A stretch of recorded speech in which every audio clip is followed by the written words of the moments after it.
Hi everyone, मेरा नाम है राजन चोपड़ा। तुम्हारे सामने लेके आ चुका हूं एक न्यू टॉपिक जिसका नेम है सीक्वेंस। अगेन एक वन शॉट वीडियो लेके आ चुका हूं। पूरा कंप्लीट टॉपिक करने वाले हैं सिंगल वीडियो में।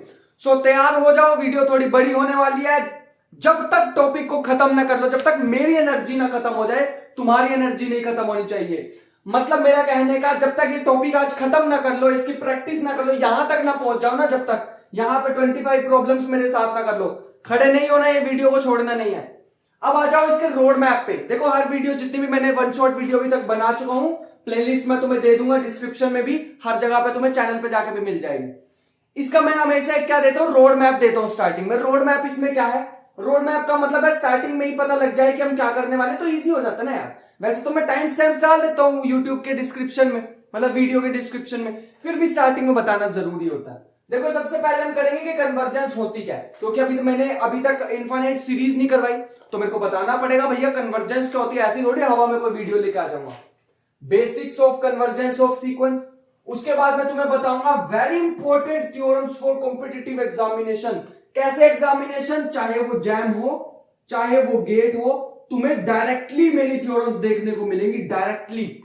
आई कैन गारंटी तुम्हें ये जो थ्योरम्स दिखाऊंगा, ये प्रीवियस ईयर उठा के देख लो। तुम जब दे लोगे एग्जाम, तुम्हें पता लग जाएगा कि भैया ये वाली तो डायरेक्ट एग्जाम में थ्योरम्स आ गई जो मैंने लिखवा दी। ठीक है, अभी तक मेरी सबसे डिटेल्ड एनालिसिस इस टॉपिक की रहेगी, जितनी भी मैंने 2-3 साल वैसे मैं इसका मतलब इसका पढ़ा चुका हूं सिलेबस, बट इस बार मैंने बहुत सारा और भी पढ़ा डिफरेंट डिफरेंट बुक से, जो जो बुक्स में से पॉसिबल है आना। ये नहीं कि ऐसे कोई भी रैंडमली फॉरन उतर के उठा ली, जिस जिस बुक्स में से पॉसिबल है आना इन एग्जामिनेशंस में मैंने वो सारी चेक की है, उसके बाद ये वीडियो बना रहा हूं। नेक्स्ट सुनो, हम करने वाले हैं कॉशी थ्योरम। कॉशी की 2 थ्योरम होती है, वो करेंगे। इंपॉर्टेंट थ्योरम है यार, उनकी स्टेटमेंट भी बहुत ज्यादा इंपॉर्टेंट है।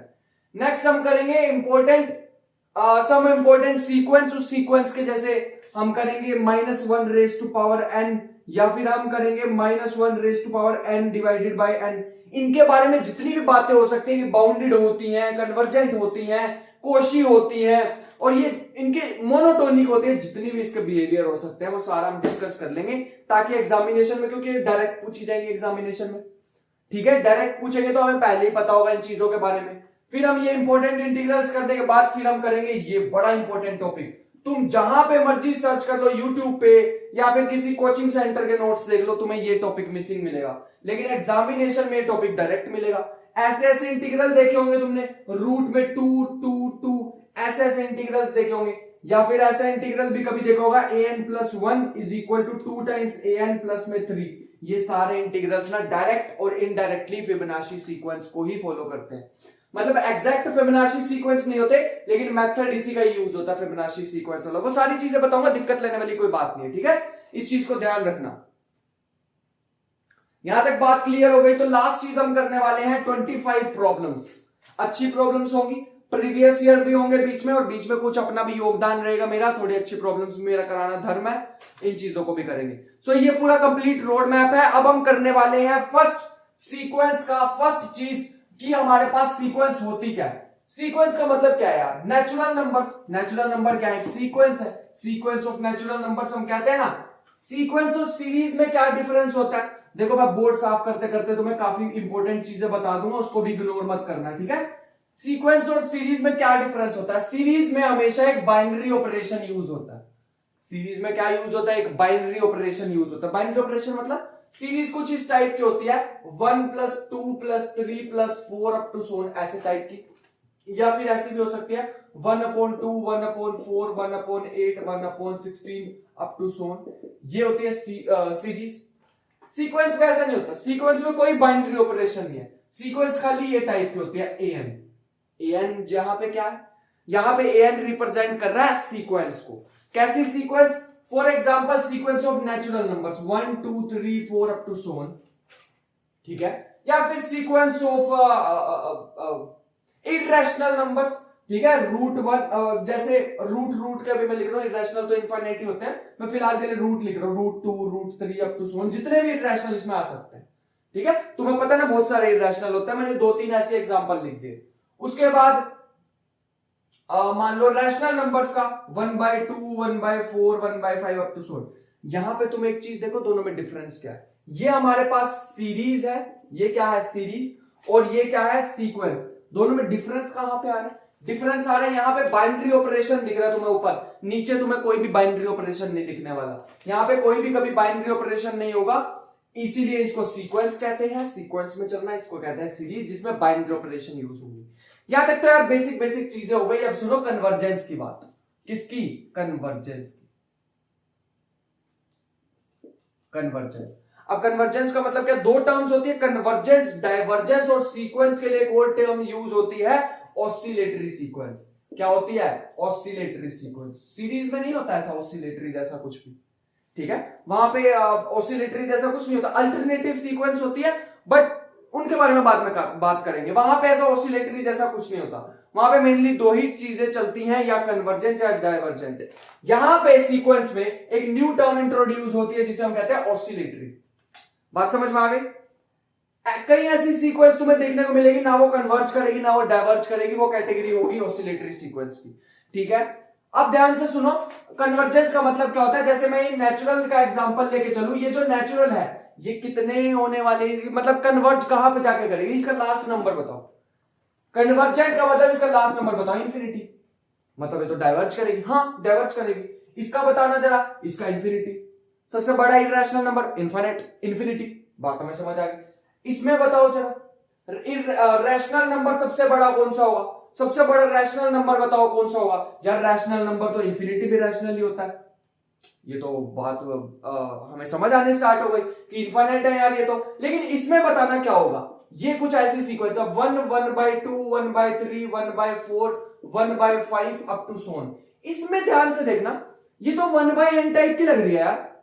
n को 1 डालो, 2 डालो, 3 डालो, 4 डालो, 5 डालो, 6 डालो, अप टू सोन। तुम्हें ऐसे दिखेगा कि ये तो छोटे होते जा रहे हैं। 0.5, 0. कितना हो जाएगा, 0.3 है, 0.5, 0.3, 0.25, 0.2, छोटा होता जा रहा है यार। ये किसको अप्रोच करेगा, जीरो को, मतलब लास्ट इसमें नंबर क्या आएगा, जीरो। तो ये जीरो को अप्रोच कर रहा, मतलब ये क्या है, कन्वर्जेंट है। क्या है, कन्वर्जेंट है।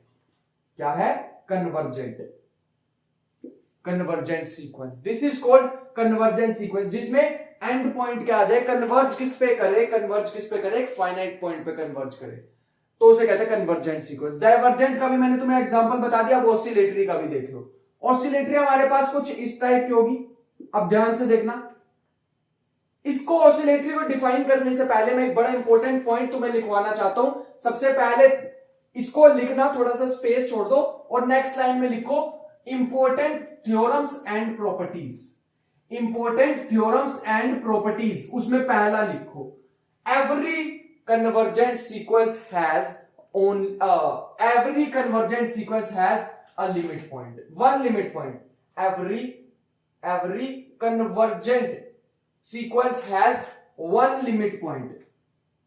Sequence has one limit point. कितना होता है, one limit point. एक ही लिमिट पॉइंट होता है, एक से ज्यादा लिमिट पॉइंट नहीं हो सकते, एक से कम हो सकता है, एक से ज्यादा नहीं हो सकते, ठीक है, एक से ज्यादा लिमिट पॉइंट नहीं हो सकते, एक से कम हो सकते हैं। मैं बताऊंगा एग्जांपल एक से कम वाला भी, ठीक है, तुमने नहीं सुना होगा तो कोई दिक्कत वाली बात नहीं है। इसको ध्यान से देखो, तो इसके पास तो दो ही वैल्यू होंगी यार, या तो +1 या -1, तो इसका कौन सा पॉइंट हम कंसीडर करें। इसमें एक लिमिट पॉइंट थोड़ी आ रहा है, लिमिट पॉइंट का मतलब एक ही पॉइंट पे थोड़ी जा रहा है। ये सीक्वेंस कहां जाना चाह रही है, ये 1 पे भी जाना चाह रही है, 2 पे भी जाना चाह रही है। अगर 2 के पीछे जाओगे कभी तो तुम्हें पता है क्या हाल होता है, कन्वर्ज नहीं करोगे, ना तुम डाइवर्ज करोगे, तुम ऑसिलेट करते रह जाओगे, ऑसिलेट करते रह जाओगे, ना इधर के ना उधर के। तो ये कैसी होगी, ऑसिलेटरी सीक्वेंस होगी, ना इधर के रह जाओगे ना उधर के रह जाओगे। अगर 2 के पीछे जाओगे तो गलत नहीं लेके जाना एग्जाम्पल को, सिर्फ मैं बताना चाह रहा था तुम्हें कि यहां पर 2 लिमिट पॉइंट्स आ जाएंगे, और वो 2 लिमिट पॉइंट्स जब भी आ जाएंगे, एक ही होना चाहिए कन्वर्जेंट के लिए, जब भी 2 आ जाए तो वो ना देखो डाइवर्ज भी नहीं होगी।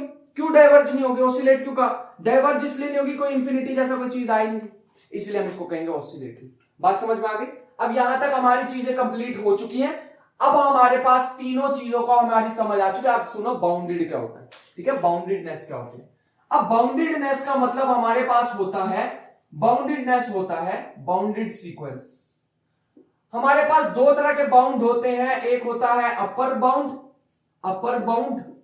ठीक है, ऐसे लिख लो अपर बाउंडेड, और एक होता है lower bounded.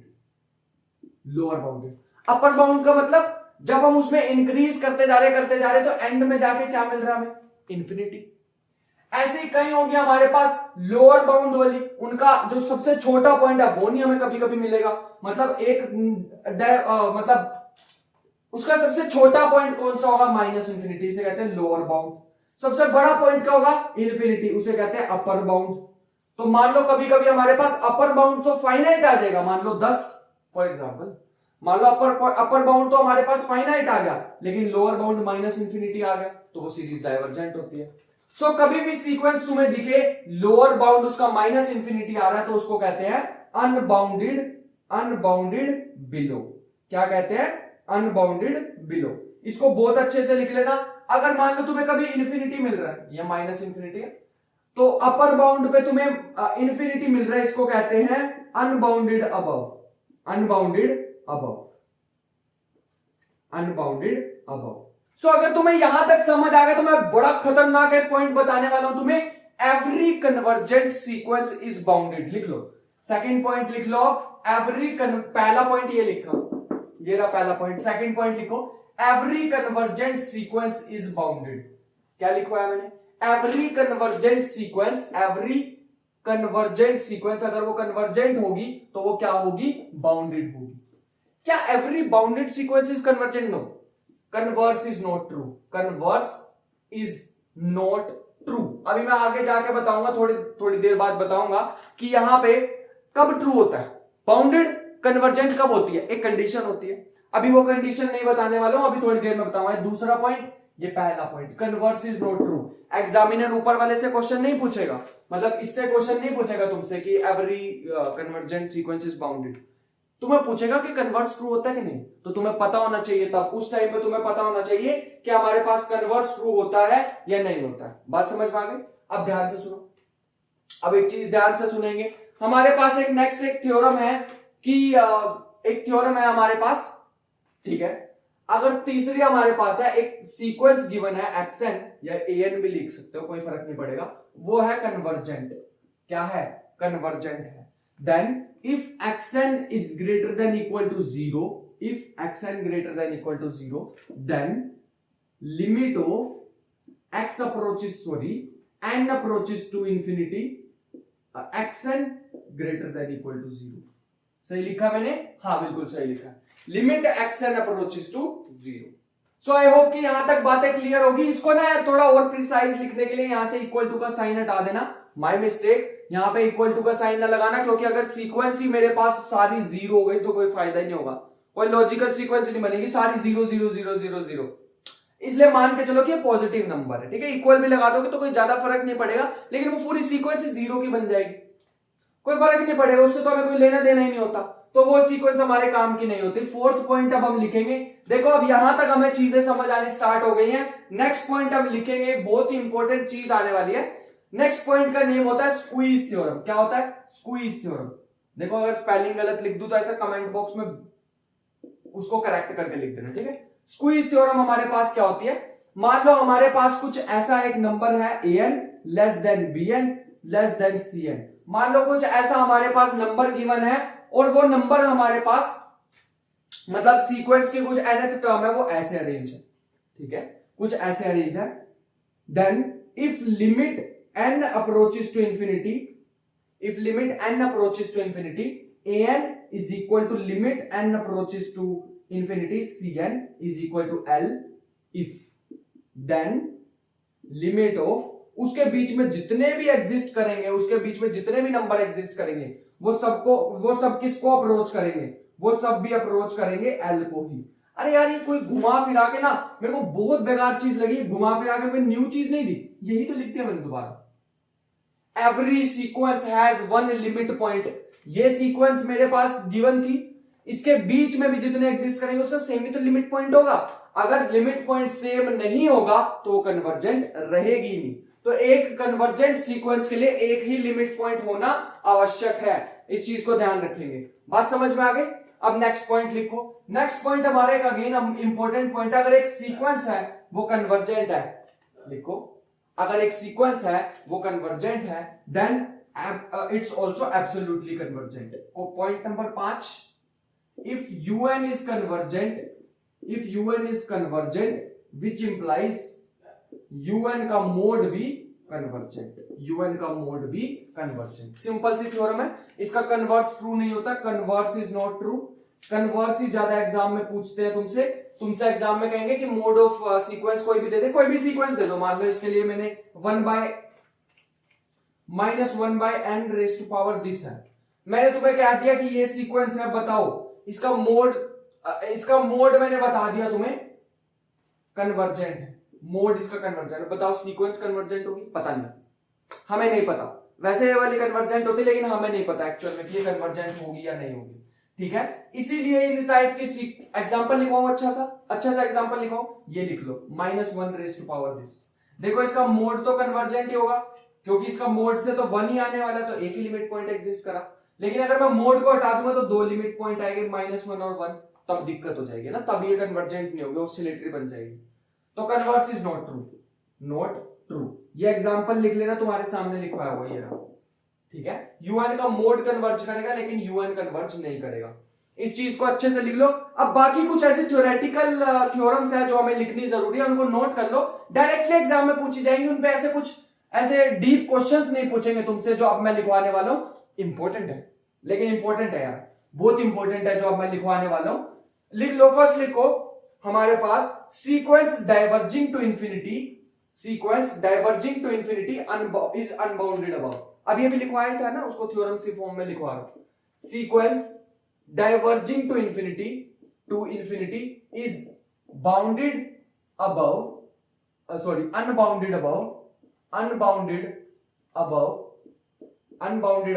But bounded below. ऐसा नहीं हो सकता यार कोई सीक्वेंस बाउंडेड बिलो। बात समझ में आ गई कि अगर एक सीक्वेंस है वो इंफिनिटी को अप्रोच कर रही है तो वो अनबाउंडेड अबव तो होगी, मान लिया, लेकिन वो बाउंडेड बिलो होगी, ठीक है।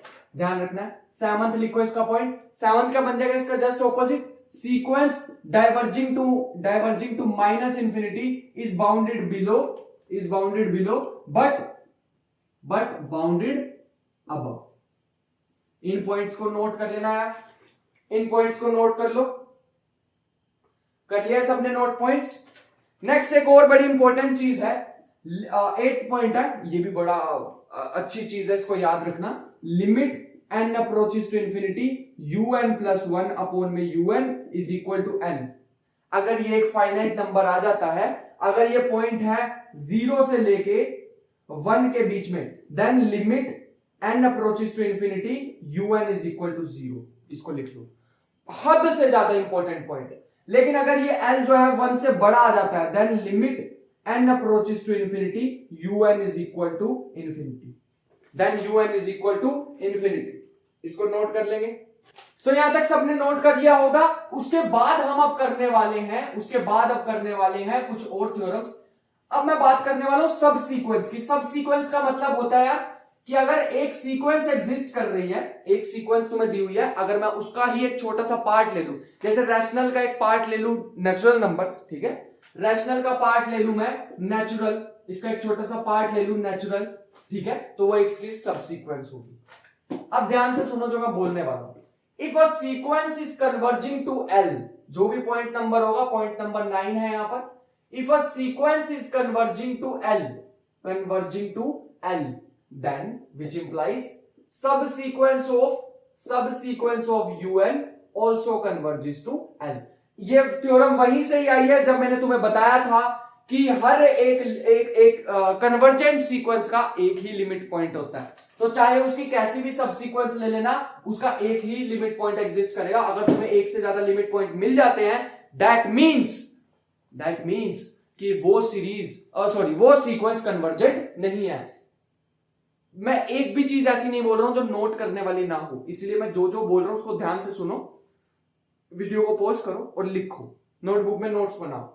10th point, 10th is again an important point.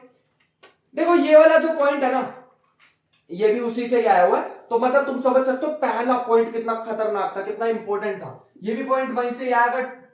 अगर 2n है और एक सीक्वेंस है 2n माइनस 1, मतलब इवन और odd part of sequence converging to l, this implies un also converges to l.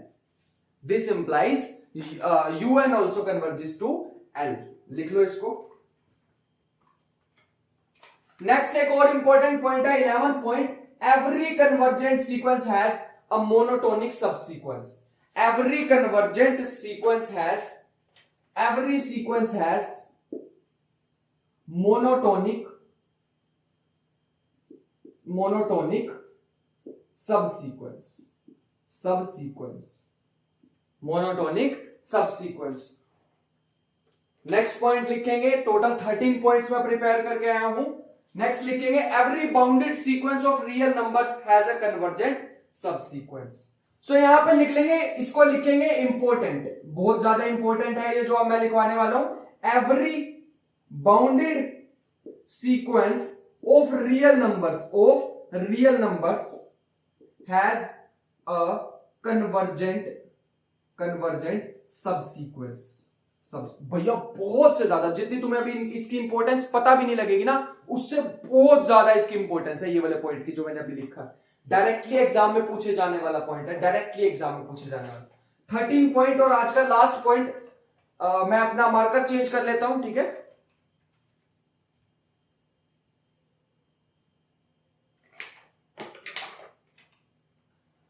सो अब ध्यान से देखेंगे, लास्ट पॉइंट है इसका, बड़ा इंपॉर्टेंट पॉइंट है यार। अभी अभी मैंने तुम्हें बता भी दिया था ये कौन सा पॉइंट होने वाला है। अगर एक बाउंडेड सीक्वेंस है तो क्या वो कन्वर्जेंट होगी?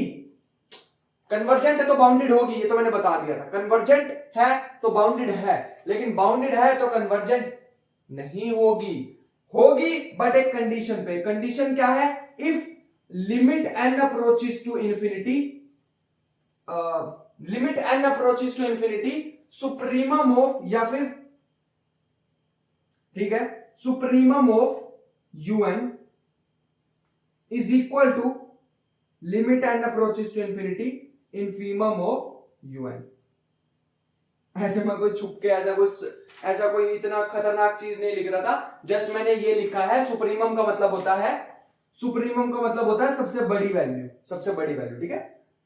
अगर वो दोनों इक्वल आ जाती हैं तो वो, अगर बाउंडेड होनी चाहिए, उसके साथ ये कंडीशन ट्रू होनी चाहिए, तब वो कन्वर्जेंट है। अब बात ये आती है कि सुप्रीमम इनफीमम क्या होते हैं। जिन बच्चों को नहीं पता सुप्रीमम इनफीमम, तो मैं ऐसे हवा में तो छोड़ूंगा नहीं कि ऐसे कुछ भी बात बोल दी और चले गए।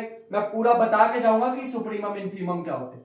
देखो सिंपल सी लैंग्वेज में तुम्हें मैं बताना चाहूं ना, तो सुप्रीमम इनफीमम वैसे तो तुम्हें ज्यादा डिफरेंस देखने को मिलेगा नहीं, ऐसी सीक्वेंस में देखने को मिलेगा जो जिसमें माइनस टाइप का कुछ आ जाए। मान लो ये तुम्हारे पास आ जाए ऐसा कुछ n, ऐसा कुछ आ जाए। इसके टर्म्स को थोड़ा लिखते हैं यार, बहुत हो गया ना। इसके टर्म्स को लिखते हैं। 1 डालेंगे तो -1, 2 डालेंगे तो 1/2, 3 डालेंगे तो -1/3, 4 डालेंगे तो 1/4 अप टू सो। अब मुझे बताओ, सुप्रीमम का मतलब होता है सबसे बड़ी वैल्यू। इसमें सबसे बड़ी वैल्यू कौन सी आएगी? 1/2। इससे सारी की सारी छोटी आएंगी, इससे बड़ी कोई वैल्यू नहीं आने वाली है, 1/2, ठीक है। सबसे छोटी वैल्यू कौन सी है? -1। इसका मतलब है ये सीक्वेंस का जो भी है वो किसके बीच में एग्जिस्ट करेगा? -1 और 1/2 के बीच में। इसका मतलब ये हमारे पास क्या है? ये हमारे पास है इनफीमम, ये हमारे पास क्या है? सुप्रीमम। क्या इसका इनफीमम और सुप्रीमम सेम है? नहीं, सेम नहीं है। तो इसका सेम नहीं है, इसका मतलब कि ये बाउंडेड सीक्वेंस तो है, लेकिन कन्वर्जेंट नहीं है, क्योंकि इसका सुप्रीमम और इनफीमम अलग अलग है। The best example to understand this point. बात समझ में आ गई? The best example to understand this point. बात समझ में आ गई सबको? अब आगे चलते हैं थोड़ा सा। अब हम करने वाले हैं नेक्स्ट चीजें। देखो अब जो मैं कराने वाला हूं ना, वो कुछ ऐसी सीक्वेंसेस होंगी जिसको अगर हम डायरेक्टली याद रखते हैं तो हमारे पास डायरेक्ट एग्जाम में पूछी जाएंगी। बिल्कुल डायरेक्ट एज इट इज, जैसी तुम देखोगे उन्हें यहां लिखे हुए, वैसी की वैसी तुम्हें एग्जाम में पूछ लेंगे, एग्जामिनर पूछ लेगा, ठीक है। अच्छा, वैसे थ्योरम्स कराने से पहले मैं तुम्हें वो सीक्वेंस लिखवाने से पहले तुम्हें मैं 2 इंपॉर्टेंट थ्योरम्स तो करा दूं। Cauchy's theorem, Cauchy's theorem. अब ये दो थ्योरम्स होती हैं, पहली थ्योरम की स्टेटमेंट लिख लो, मैं बिल्कुल एग्जैक्ट स्टेटमेंट लिखवाऊंगा जो एक्चुअल में है, इसलिए मैं यहां पे प्रिपेयर करके आऊं, ठीक है। पहली थ्योरम है limit n approaches to infinity un approaches to l, ठीक है। अगर un एक फाइनाइट नंबर को अप्रोच करता है, कैसा है ये फाइनाइट नंबर, अगर ये एक फाइनाइट नंबर को अप्रोच करता है, this implies limit n approaches to infinity u1 plus u2 plus up to so on un divided by n approaches to l also। ये भी किसको अप्रोच करेगा, l को ही अप्रोच करेगा। भैया मैं मान गया, यहां से क्वेश्चन बनेंगे, क्या लगता है? ये तो सबको पता होगा, ये तो हर स्टूडेंट को पता होगा, एग्जामिनर को भी पता होगा कि हर बच्चे को पता है, तो वो कहां पे कंफ्यूज करेगा? वो कंफ्यूज करेगा कन्वर्स में, but converse is not true, converse is not true, converse not true, ठीक है। थोड़ी इंग्लिश में थोड़ा हाथ टाइट है, ठीक है, यू नो व्हाई। चलो छोड़ो, ज्यादा इंग्लिश नहीं झाड़ना चाहता। सेकंड हमारे पास एक और थ्योरम है, इस थ्योरम की भी स्टेटमेंट बड़ी ज्यादा इंपॉर्टेंट है। ये थ्योरम हमारे पास गिवन है, limit n approaches to infinity un plus 1 upon में un is equal to l। अगर ऐसा है, this implies un limit n approaches to infinity un raised to power 1 by n approaches to l also, but converse is not true, converse not true, ये ध्यान रखेंगे, converse not true, इस चीज को ध्यान रखेंगे। तो अगर तुम्हारे पास एक लिमिट जो है n approaches to infinity, अगर ये l को अप्रोच कर रहा है, तब हमारे पास ये कंडीशन आएगी, लेकिन कन्वर्स ट्रू नहीं होगा, ये ट्रू है, ये ट्रू नहीं होगा। बात समझ में आ गई? तो ये हमारे पास कुछ थ्योरम्स थी। अब मैं तुम्हें कराने वाला हूं फाइनली वो सीक्वेंसेस जिसको हमें डायरेक्टली याद रखना। अगर हमने डायरेक्टली याद रख लिया ना, सच बता रहा हूं, एग्जाम में एक आध तो तुम्हें देखने को मिलेगी ही मिलेगी, ठीक है, एक आधी तो देखने को मिलेगी ही मिलेगी, ठीक है। अब ध्यान रखना, कोशी सीक्वेंस कैसी होती है? कोशी सीक्वेंस कन्वर्जेंट होती है। कैसी होती है? कन्वर्जेंट। और कन्वर्जेंट सीक्वेंस कैसी होती है? कोशी होती है। ये चीज को ध्यान रखेंगे, कोशी कन्वर्जेंट होती है, कन्वर्जेंट कोशी होती है, ठीक है। पहली हमारे पास सीरीज सीक्वेंस जिसको मैं यहाँ पे डिस्कस करने वाला हूं वो है 1 by n। यहां लिख लो इंपॉर्टेंट सीक्वेंसेस।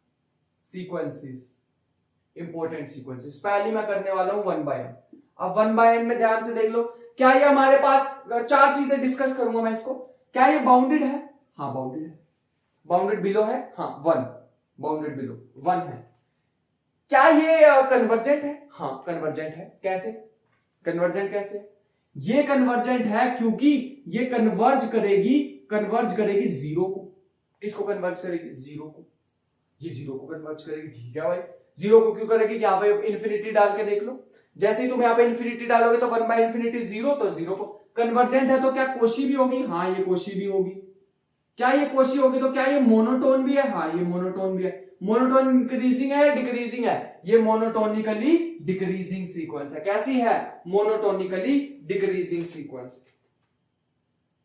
बात समझ में आ गई? आगे सुनो, दूसरी हमारे पास जो सीक्वेंस है उसको डिस्कस करेंगे -1 raise to power n। -1 raise to power n। क्या ये बाउंडेड है? हाँ बाउंडेड है। क्या ये कन्वर्जेंट है? नॉट कन्वर्जेंट, या फिर इसको लिखेंगे डाइवर्जेंट। क्या है? क्यों डाइवर्जेंट? डाइवर्जेंट भी लिख लो, नॉट कन्वर्जेंट लिख लो, ठीक है, नॉट कन्वर्जेंट, क्योंकि एक्चुअल में तो ये ऑसिलेट करने वाली -1 और 1 के बीच में। रीजन क्या है क्यों ये नॉट कन्वर्जेंट है? क्योंकि इसके दो लिमिट पॉइंट एग्जिस्ट करेंगे, 1 और -1। क्या ये कोशी होगी? नहीं, जब कन्वर्जेंट ही नहीं है तो कोशी कैसे हो जाएगी? लास्ट पॉइंट, क्या मोनोटोन होगी? क्या ये मोनोटोन होगी? ये मोनोटोन हमारे पास नहीं होने वाली, नॉट मोनोटोन, नॉट मोनोटोन। बात समझ में आ गई?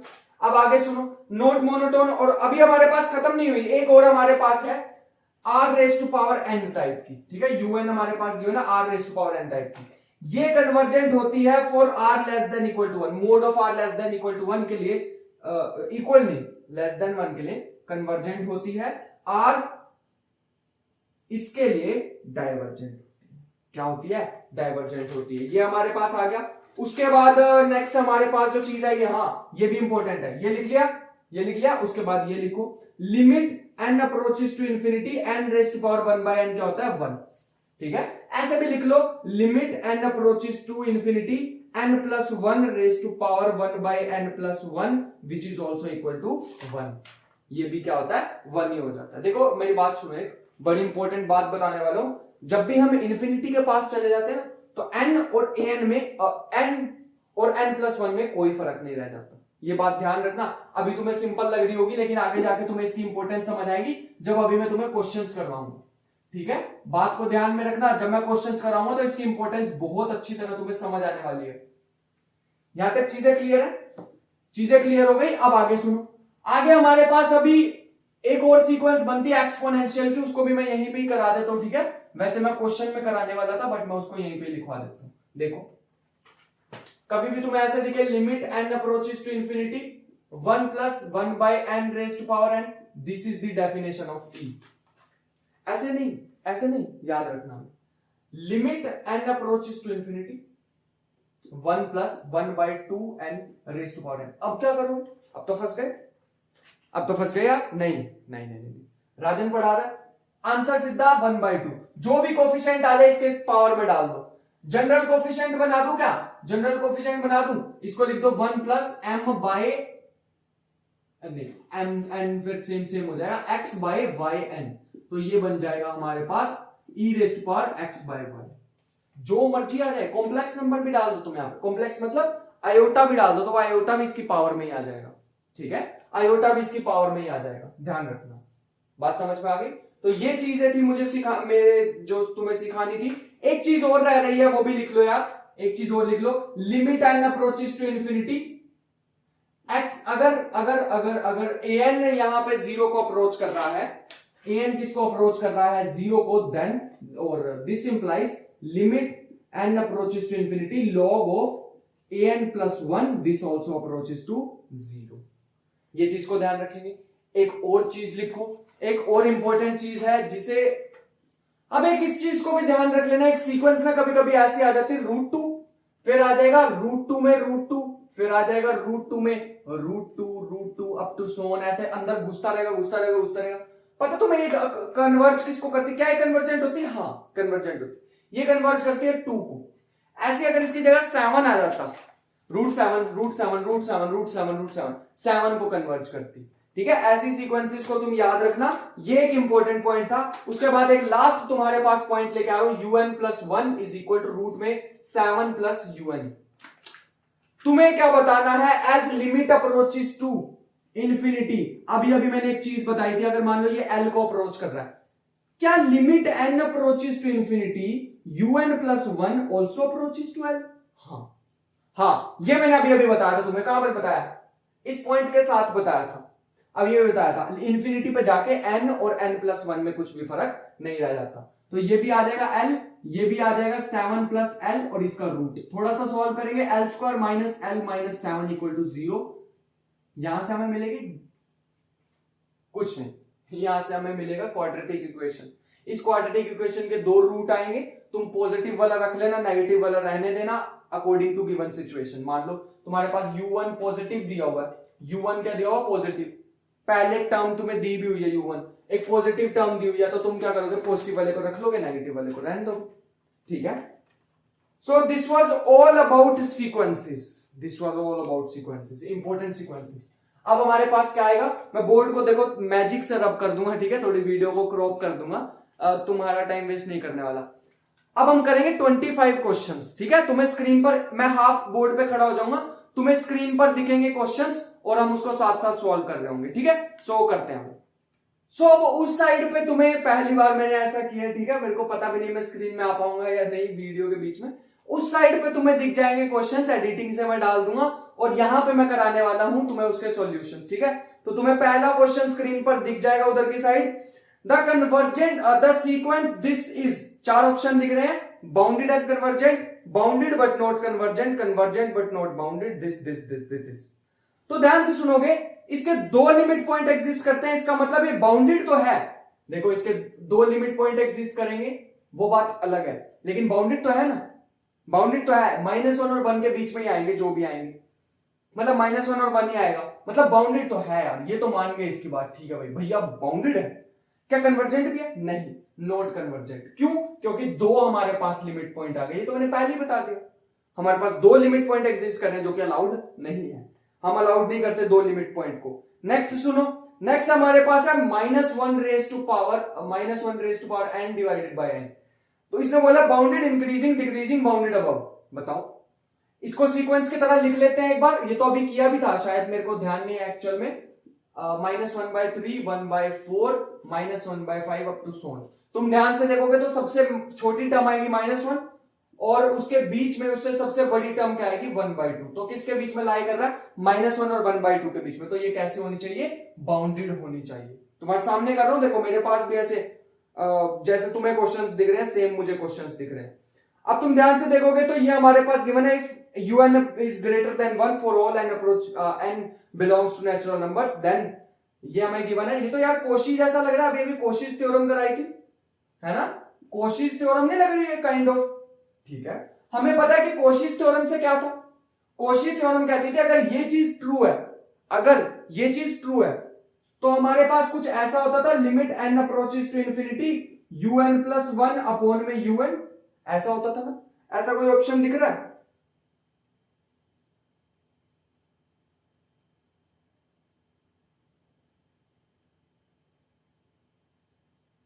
सो ये जो ऑप्शन तुम्हें बी दिख रहा होगा ना, इसमें थोड़ी सी कंफ्यूजन अगर तुम्हें दिख रही होगी, ये ना ऐसे दिया हुआ un+1, वो +1 un+1 वाला नहीं है, वो +1 साथ में दे रखा है उसके, ठीक है।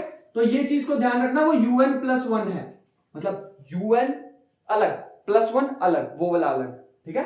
तो इसको मैं फिर कैसे करूं यार, ये तो ऑप्शन मैच ही नहीं हो रहा कोई। ध्यान से सुनो, तुम n को n-1 से रिप्लेस कर दो तो ये क्या बन जाएगा, limit n approaches to infinity, ये बन जाएगा un-1+1 अपॉन में un-1, 1 कैंसिल हो जाएगा, ये बन जाएगा un अपॉन में un-1, जो कि सी ऑप्शन है, ठीक है। अब ध्यान से सुनो next question, -1 raise to power n converges to, ये किसको कन्वर्ज करेगा? देखो बाउंडेडनेस तो हमने यहां से निकाल ली थी, कहां गया, ये रहा, -1 और 1 के बीच में ये है लोअर बाउंड, ये है अपर बाउंड, लेकिन कन्वर्ज किसको करेगा? इंफिनिटी डाल दो इसमें सीधा, जैसे ही तुम n को इंफिनिटी रखोगे तो ये किसको अप्रोच कर जाएगा? 0 को। समथिंग अपॉन इंफिनिटी क्या होता है? 0। नेक्स्ट सुनो, नेक्स्ट हमारे पास है रूट में n+1 माइनस में रूट में n, ये किसको कन्वर्ज करेगा? देखते हैं, मेरे को पता नहीं ये किसको कन्वर्ज करेगा। रूट में अगर रैशनलाइज कर लेते हैं, रैशनलाइज करेंगे तो अब छोटे तो है नहीं कि इसको करके दिखाऊं तुम्हें, इसको रैशनलाइज करेंगे ऊपर आ जाएगा n+1 माइनस में n डिवाइडेड बाय रूट में n+1 प्लस में रूट में n, n से n ऊपर कैंसिल हो जाएगा तो 1 अपॉन में रूट में n+1 माइनस प्लस में root n। As n approaches to क्या है? Sequence converges to this, as n approaches to infinity, n approaches to infinity, ये किसको नीचे इंफिनिटी रख दो तो ये किसको अप्रोच करेगा? 0 को अप्रोच करेगा। नीचे इंफिनिटी आई तो ऊपर टोटल क्या बन जाएगा? 0, something upon infinity 0। r raise to power n, अभी बताया था यार, ये तो मैंने, वैसे जीपी सीरीज भी होती है तुम्हें पता होगा, जीपी सीरीज भी होते हैं तुम्हें पता होगा। Always convergent diverges to infinity as r is greater than 0। भैया जिसको नहीं पता ना, अभी वीडियो रिवाइंड करो और देखो, मैंने बताया था ये इंफिनिटी को अप्रोच करेगी, ये डाइवर्जेंट होगी, क्या होगी? डाइवर्जेंट होगी as mod of r is greater than 1 या फिर r is greater than 1, r is greater than 1 के लिए क्या होगी? डाइवर्जेंट होगी। डाइवर्जेंट का मतलब डाइवर्जेस टू इंफिनिटी। बात समझ में आ गई? अगला क्वेश्चन भी बिल्कुल सेम ही दे रखा है, r raise to power n, इस बार क्या पूछ रखा है, लेकिन इसने कहा ऑलवेज कन्वर्जेंट, नहीं ऑलवेज तो नहीं होती यार, कन्वर्जेस टू 0 फॉर ऑल ना, converges to 0 does not converge, converges to 0 for, last option देखना जरा, ये कन्वर्ज कर रही है r mod of r less than 1 के लिए, बिल्कुल सही है, यही तो मैंने पढ़ाया था तुम्हें, बिल्कुल सही है यार, ये चीज तो काम कर गई हमारी तो थ्योरम्स काम में आ रही है। 8th क्वेश्चन, ये तो मैंने थ्योरम ही लिखवाई है बेबी सीधा, xn converges to 0 then sequence converges to this also converges to 0। अब ये भी कराया, थ्योरम कराई थी तो मैंने, xn अगर 0 को अप्रोच कर रहा है तो log ऑफ xn+1 भी किसको अप्रोच करता है? किसको अप्रोच करता है? 0 को अप्रोच। अच्छा कई बच्चे कहेंगे कि ये क्वेश्चंस में से ही तो नहीं थ्योरम्स निकाली, नहीं भैया नहीं, ऐसा नहीं किया मैंने, ईमानदारी से कराते हैं क्वेश्चंस को और उसे ईमानदारी से ही करो, ठीक है। तुम्हारे जितने भी क्वेश्चंस होंगे वो भी सॉल्व हो रहे होंगे। अब नेक्स्ट बताओ, limit n raise to power n+1 ये किसको अप्रोच करेगा as n approaches to infinity? ये अप्रोच करता है 1 को। अभी अभी बताया था ना कोशिश थ्योरम से 1 को अप्रोच करता है, ये चीज मैंने बता दी। उसके बाद अच्छा क्वेश्चन आ गया, ये पहले आ भी चुका है। xn हमें दिया हुआ है, xn हमें दिया 2 raise to power n plus 3 raise to power n whole raise to power n। ध्यान से करना है क्वेश्चन को, बड़ा इंपॉर्टेंट क्वेश्चन है यार। इसमें ना क्या करते हैं, सबसे बड़े वाली टर्म को बाहर ले लो। 3 रेज टू पावर n को बाहर लोगे तो पावर 1/n भी है, बाहर क्या आएगा 3, तो अंदर रह जाएगा 1 प्लस में 2/3 की पावर n। अब ध्यान से देखना, as n approaches to infinity, देखो ये नंबर क्या है, 2/3 क्या होता है 1 से छोटा होता है। 2/3 क्या होता है 1 से छोटा होता है। क्योंकि ये 1 से छोटा है तो इसकी मैं अगर पावर कर दूंगा इंफिनिटी, 2/3 की पावर कर दूंगा अगर मैं इंफिनिटी, तो ये किसको अप्रोच करेगा, 0 को अप्रोच करेगा। लगा कर देख लो कैलकुलेटर में, कैलकुलेटर में तुम 0.1 लो, उसकी पावर 1000 करके देख लो, तुम्हें समझ आ जाएगा 0 के कितने पास पहुंच गया। 1 से जितने भी छोटी चीजें होती हैं 0 और 1 के बीच में जो होती हैं, उनकी पावर इंफिनिटी किसको अप्रोच करती है, 0 को। मतलब ये किसको अप्रोच कर रहा है, 0 को। 1 प्लस 0 1, ठीक है। यहां पे भी इंफिनिटी रखोगे तो 1 अपॉन इंफिनिटी 0 समथिंग 1 यहां पे बचा, यहां बचा 0, 1 रेज टू पावर 0 1, तो यहां कितना आ गया आंसर 3। ये तभी हो पॉसिबल हो पाया अगर मैंने 3 कॉमन लिया, अगर 2 कॉमन लेता तो अभी ये क्वेश्चन नहीं हो पाता। तो हमेशा बड़े वाला ही कॉमन लेना, ये चीज को ध्यान रखना। अभी ये वाला क्वेश्चन, नेक्स्ट वाला भी देखो, सारे क्वेश्चन वही बन रहे हैं, ये मैं रैंडमली उठा के लाया हूं प्रीवियस ईयर वगैरह वगैरह से, इधर उधर से। x1 हमें दिया हुआ है √3 और हमें कहा हुआ है xn+1 is equal to root में 3xn, ठीक है। The sequence this is divide by this converges to this. अब ध्यान से देखो, अब तुम्हें पता होगा कि ये जो है मेरे पास limit x approaches to n approaches to infinity, xn किसको अप्रोच कर रहा है, l को अप्रोच कर रहा है। मैंने बताया था जब तुम इंफिनिटी पे चले जाते हो तो n और n+1 में कोई फर्क नहीं रह जाता, तो ये भी l होगा और ये भी क्या होगा, l होगा।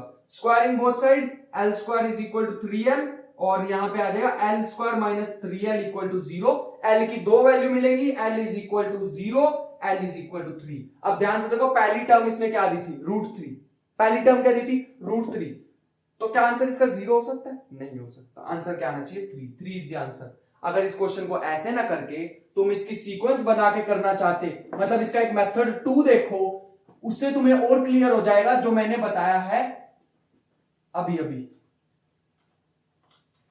देखो अब जो मैं बताने वाला हूं, इस मेथड से भी इसको कर सकते थे, मेथड नंबर 2 भी कह सकते हो इसको, ऐसे भी कर सकते थे इस क्वेश्चन को।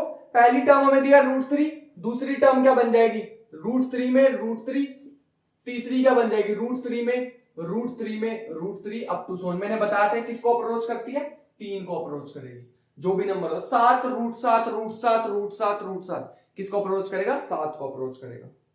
नेक्स्ट सुनो, नेक्स्ट क्वेश्चन तुम्हारे सामने स्क्रीन पर आ चुका है, 1/n दिया हुआ है। ये 1/n बताना है बाउंडेड है, कन्वर्जेंट है, कोशी है या मोनोटोनिक डिक्रीजिंग है। बाउंडेड तो है ना, इसकी सबसे छोटी वैल्यू होगी 1, सबसे बड़ी वैल्यू होगी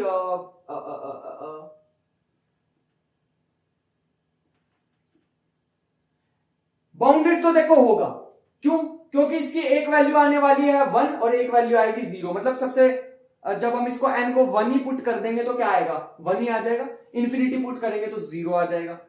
क्या इसने कहा कन्वर्जेंट है, हाँ कन्वर्ज कर रही है 0 को, तो कन्वर्जेंट भी है। कन्वर्जेंट है तो कोशी है। क्या ये मोनोटोनिकली डिक्रीजिंग भी है, हाँ। पहली टर्म है 1/1, दूसरी है 1/2, तीसरी है 1/3, छोटा ही तो होता जा रहा है, छोटा तो डिक्रीजिंग है। इसका मतलब सारे ट्रू हैं। अरे ऐसा तो ऑप्शन ही नहीं दे रखा, नन ऑफ द अबव आ जाएगा। इसका क्या आ जाएगा, नन ऑफ द अबव। अब ध्यान से देखो, नेक्स्ट स्टेटमेंट क्या कही, थ्योरेटिकल क्वेश्चन है तो इसको मैं पढ़ने भी नहीं वाला हूं। ध्यान से देखो, which one of the following is incorrect. Incorrect का है, ध्यान से सही वाले को ना कराना। Every bounded sequence is a convergent subsequence, मैंने बताया होती है। Every sequence has a monotonic subsequence, ये भी बताया होती है। Every sequence has a limit point, जरूरी नहीं है, जरूरी नहीं है। अब तुम कहोगे यार ये तो तुम अभी इतनी देर से यही तो पढ़ा रहे हो। इसने क्या कहा है, every sequence has a limit point. अबे 0 लिमिट पॉइंट भी हो सकता है। देखो ऐसे देखो, x raise to power 2n या x raise to power n, इसका क्या है लिमिट पॉइंट, इसका तो लिमिट पॉइंट है ही नहीं है, तो इन्फिनिटी पे अप्रोच कर रहा है। इसका तो कोई लिमिट पॉइंट ही नहीं है ना, इसका जीरो लिमिट पॉइंट है, तो लिमिट पॉइंट सिर्फ 1 नहीं हो सकता, जीरो लिमिट पॉइंट्स भी हो सकते हैं, लिमिट पॉइंट्स जीरो भी हो सकते हैं। तो ये मेरे पास इनकरेक्ट होगा। Every sequence is a countable number of terms. Her sequence में, अच्छा ये वाले में भी बच्चे डाउट कर लेंगे, मैं बता ही देता हूं एक बार लास्ट पॉइंट। हर सीक्वेंस में काउंटेबल नंबर ऑफ टर्म्स तो होती है ना, बेशक वो इनफाइनाइट है, कुछ तो काउंटेबल होंगी, कुछ तो काउंटेबल होंगी। हाँ, तो हमारे 13 क्वेश्चन हो चुके हैं, अगले क्वेश्चन पे चलते हैं। If a sequence converges to a real number then this sequence is, अगर वो रियल नंबर को कन्वर्ज करती है तो वो सीक्वेंस कैसी होने वाली है? वो सीक्वेंस हमेशा bounded, unbounded, no convergent subsequence, may have convergent subsequence. इसको ध्यान रखेंगे कि ये हमारे पास बाउंडेड होती है, सिंपल सी है। अगर कोई भी कन्वर्जेंट सीक्वेंस है तो वो बाउंडेड होती है, ये मैं पहले ही बता चुका हूं, अच्छे से बताया था। कन्वर्जेंट है तो बाउंडेड होगी, लेकिन बाउंडेड है तो कन्वर्जेंट होगी। बताओ क्या कन्वर्जेंट होगी? कंडीशन है supremum is equal to infimum, बताया था ना, हाँ वही वाला। If xn is bounded then the sequence is, बताओ, has no convergent subsequence, has a convergent subsequence, must be convergent, is monotone। क्या होगा इसका आंसर? इसका होगा has a convergent subsequence। अगर वो बाउंडेड है तो उसके बाउंड में, उसके बाउंड्स में एक कन्वर्जेंट सबसीक्वेंस हमें मिल जाती है। कन्वर्जेंट होगी कि नहीं, मतलब होल सीक्वेंस कन्वर्जेंट होगी कि नहीं पता नहीं, लेकिन कन्वर्जेंट सबसीक्वेंस जरूर होती है। नेक्स्ट सुनो, नेक्स्ट तो बिल्कुल सिंपल से, इसमें तो तुम ही कर लोगे। an अगर लेस देन दे रखा है bn के, क्या होगा इसे? हाँ, an अगर दे रखा है लेस देन bn के, तो बताना है जो उसकी उसके कन्वर्ट, उसका जो लिमिट पॉइंट आएगा वो क्या होगा? वो हमारे पास लेस देन इक्वल टू हो सकता है। इस पे खुद दिमाग लगाना यार, और मुझे कमेंट में बताना, मुझे भी नहीं पता इसका सच में, तुम मुझे कमेंट में बताना, ठीक है? बहुत बेकार एक्टिंग करता हूं ना मैं, इसका मुझे कमेंट में बताना कि इसका एक्चुअल में ऐसा मैंने क्यों लिखा, ठीक है? ये चीज को ध्यान रखना। Consider the statement every Cauchy sequence of R is convergent. Sure, every convergent sequence is Cauchy sequence. अच्छा, every Cauchy sequence is bounded. तो इसमें ध्यान रखना, पहला इसने कहा Cauchy of real number is convergent, बिल्कुल ट्रू। कोशी जो है वो कन्वर्जेंट होती है, मान लिया, मान लिया। क्या कन्वर्जेंट जो है वो कोशी होती है? हाँ जी, मान लिया, बिल्कुल मान लिया। क्या कोशी बाउंडेड होगी? कोशी बाउंडेड होगी ऐसा तो नहीं हमने अभी तक सुना था, ध्यान से सुन लो, इनके बीच में एक ब्रिज भी तो है। कोशी का मतलब कन्वर्जेंट और कन्वर्जेंट का मतलब बाउंडेड, इसका मतलब सारी स्टेटमेंट ट्रू है। रीजन के साथ बता रहा हूं, ऐसे नहीं बता रहा चीजें मैं। नेक्स्ट सुनो, ऑल स्टेटमेंट्स आर ट्रू, इसका आंसर होगा। नेक्स्ट इसने कहा हुआ an स्क्वायर जो है वो, an स्क्वायर जो है वो कन्वर्ज कर रहा है a पे, a स्क्वायर पे, तो बताना है then the sequence an converges to. an किसको कन्वर्ज करेगा? मत लिख के आना a, मत लिख के आना a, ऐसा नहीं होता है। मैं बताता हूं एग्जांपल के साथ। एग्जांपल इसका मेरे दिमाग में घूम रहा है, हाँ उसी को ही करेंगे। a रेज टू पावर नहीं, n raise to power 2n, मान लो ये n raise to power 2n, नहीं नहीं नहीं नहीं, n raise to power 2n तो मजा नहीं आएगा, -1 रेज टू पावर 2n। अगर मैं an स्क्वायर लेता हूं, an स्क्वायर क्या आ जाएगा? -1 रेज टू पावर 2n, तो ये तो कन्वर्ज करेगी, किसको कन्वर्ज करेगी? 1 को कन्वर्ज करेगी, कन्वर्जेंट पॉइंट 1 हो जाएगा या 1 स्क्वायर हो जाएगा, एक ही बात है। लेकिन अगर मैं an लूंगा तो an में क्या हो जाएगा? -1 रेज टू पावर n, इसके तो 2 पॉइंट आ जाएंगे, 1 और -1, अलाउड ही नहीं है, अलाउड ही नहीं है। तो ये क्या होगी? ये कन्वर्जेंट होगी नहीं, नॉट कन्वर्जेंट। क्या आ जाएगा? Not convergent. तो इसका आंसर आएगा नन ऑफ दीज। एग्जांपल के साथ, एग्जांपल नोट करो। 19th question, if a real sequence is not Cauchy then, अगर वो कोशी नहीं है, कोशी होती है तो वो क्या होती है? कोशी का मतलब क्या हो गया इसे? कोशी का मतलब क्या होता? कोशी का मतलब होता है कन्वर्जेंट। तो अगर वो कोशी नहीं है तो वो कन्वर्जेंट नहीं होगी, क्योंकि वन इंप्लाइज द अदर, तो वो कैसी होगी? डाइवर्जेंट होगी। आगे सुनो, आगे इसने कहा 20 क्वेश्चन हमें दिया हुआ है, if xn is increasing bounded sequence then for this sequence which one of the following is true? नहीं, false, false बोला है। इंक्रीजिंग बाउंडेड, इंक्रीजिंग तो कहा है इसने, लेकिन इसने बाउंडेड भी कहा है। इंक्रीजिंग है लेकिन क्या है, बाउंडेड है। बाउंडेड है तो कन्वर्जेंट हो सकती है, बिल्कुल हो सकती है। कोशी सीक्वेंस हो सकती है। इंक्रीजिंग भी कह दिया ना, क्योंकि इसने इंक्रीजिंग भी कह दिया, मतलब मोनोटोनिक भी है और बाउंडेड भी है, ठीक है। इज डाइवर्जेंट, क्यों डाइवर्जेंट भाई, जब इसने बाउंडेड बोल दिया तो डाइवर्जेंट कहां से आ गया, तो डाइवर्जेंट वाली बात गलत है, डाइवर्जेंट वाली बात गलत है। अगला भी पढ़ लेते हैं, मोनोटोन तो होएगी, मोनोटोनिक इंक्रीजिंग इसने कह दिया। If these statements are true, if xn and yn are convergent, then which one of the following is true? तो एक चीज को ध्यान रखेंगे, इनका समेशन और इनकी मल्टीप्लीकेशन दोनों कन्वर्जेंट होते हैं। इनके समेशन, देखो मेरा मार्कर चलना हो चुका बंद, तो बाकी के क्वेश्चन मैं तुम्हें बोल के ही कराने वाला हूं, ठीक है।